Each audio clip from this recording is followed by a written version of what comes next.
Semuanya, perkenalkan nama saya Hasmi. Jadi kembali lagi kita pada kesempatan kali ini. Jadi saya akan menanyakan beberapa anak muda tentang gimana sih Indonesia sekarang ini, polemik Indonesia yang sedang tidak baik-baik saja. Mari kita lihat.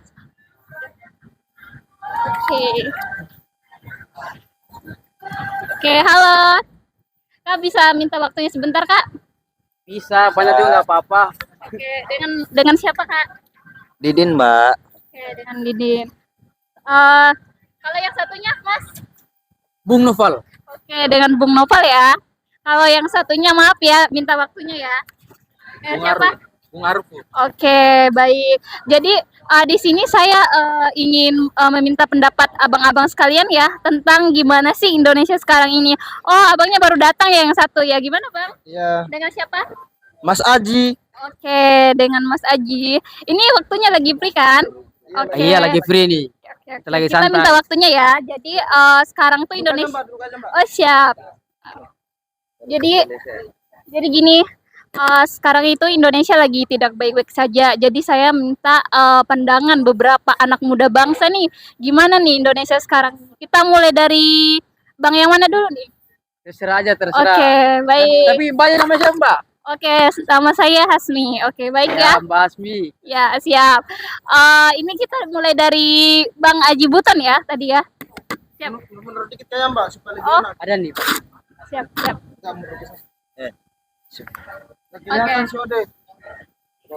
Oke.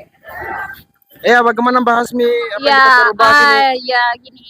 Jadi sekarang tuh Indonesia lagi tidak baik-baik saja ya, yaitu ada KKN, korupsi, kolusi dan nepotisme. Ini gimana pandangan Bang Aji Buton nih? Indonesia kita nih gimana nih? Baik, terima kasih Mbak Hasmi. Oke. Pertanyaan yang sangat menarik terkait polemik bangsa Bang dan bisa lihat negara kamera, Bang? Maaf. tercinta kita. Iya. Jadi kalau kita membahas masalah bangsa Indonesia, memang yang menjadi penyakit yang sudah akut, kita anggap akut ya, untuk bangsa kita tercinta itu memang KKN ini, korupsi, kolusi dan nepotisme merupakan hal yang sudah mendarah daging dan memang Ya. sulit untuk dihilangkan. Dan kalau hal ini tetap berjalan secara terus-menerus, sampai kapan kita akan mencapai yang namanya kesejahteraan? Sampai kapan yang kita rasakan yang namanya keadilan? Oke. Jadi memang hal ini perlu diselesaikan.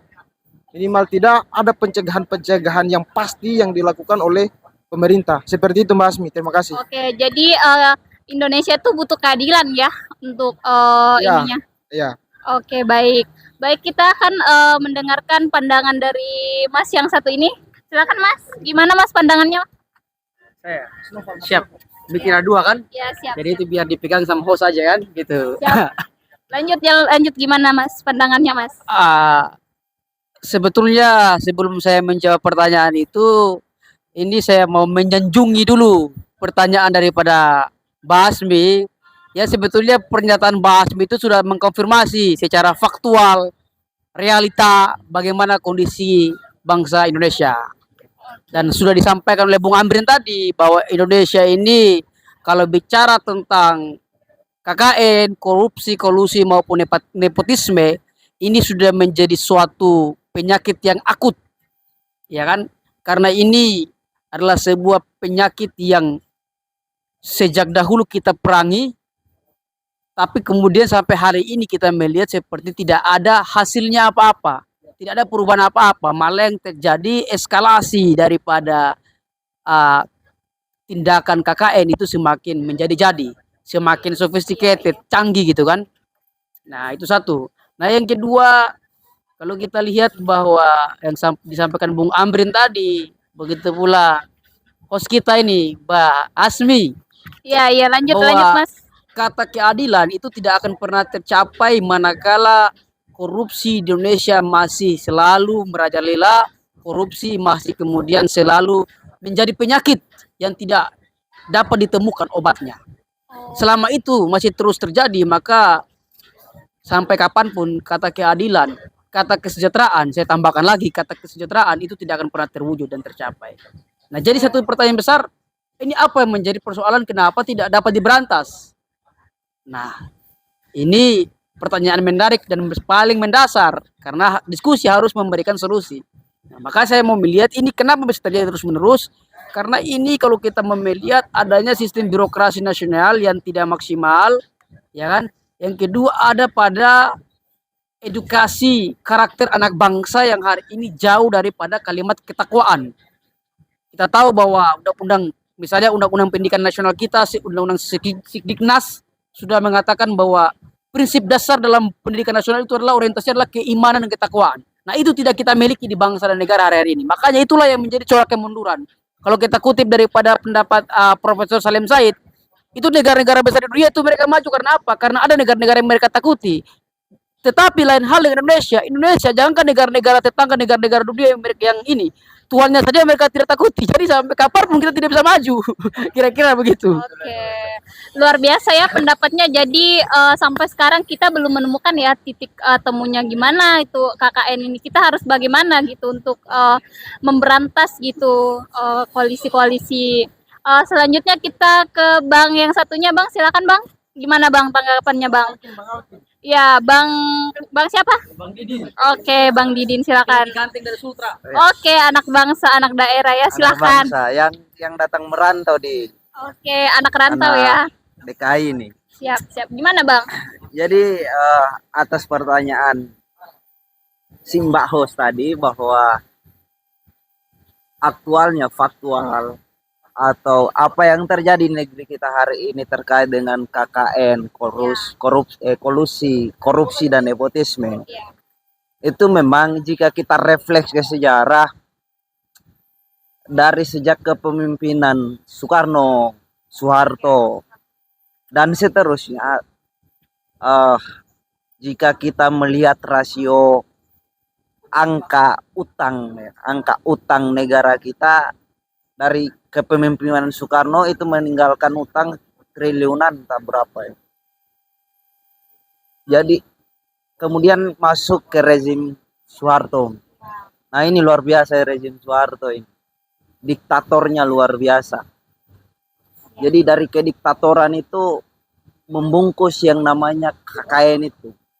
Makanya utang negara kita dengan segi pembangunan yang dibilang minim sekali. Jadi kita bisa anggap bahwa memang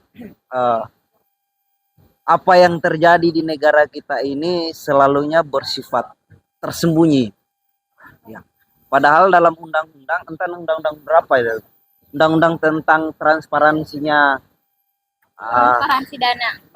informasi publik ya, itu sudah ada undang-undang.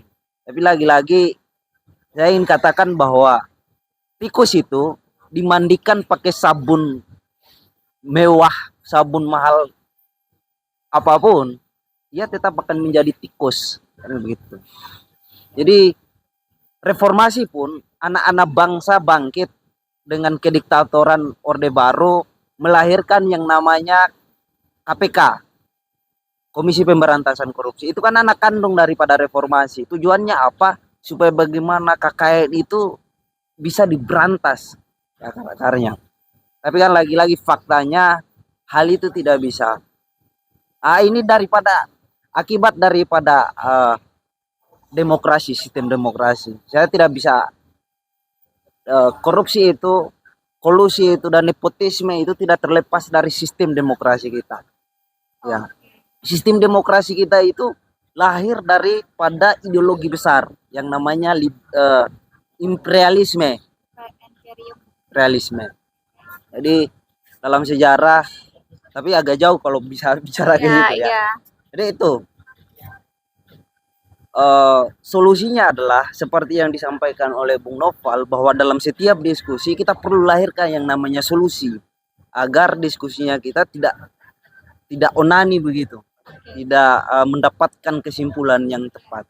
Jadi memang dasarnya adalah satu pendidikan seperti yang disampaikan oleh Noval, bahwa ketakwaan keimanan itu harus tegak lurus, dia linear, dia akan berdampak horizontal. Jadi itu tetap cinta dan kasih sayang kepada bangsa kita itu sendiri harus ditumbuh kembangkan. Alun. Ah, Alun. agar bagaimana perilaku kita terhadap kebijakan atau terhadap tanggung jawab yang kita emban itu bisa sesuai dengan tanggung jawab. Itu saya pikir demikian. Oke, baik. Luar biasa ya para pendapatnya dari anak bangsa ini ya. Jadi memang salah satu upayanya itu diberantas dengan salah satunya itu pendidikan, ketakwaan dan paling penting sih karakter ya, pendidikan karakter sejak dini ya bagi anak-anak bangsa ini gimana membangun rasa ketakwaan ataupun rasa percaya diri atau atau bertanggung jawab sejak dini ya. Mungkin itu saja ya.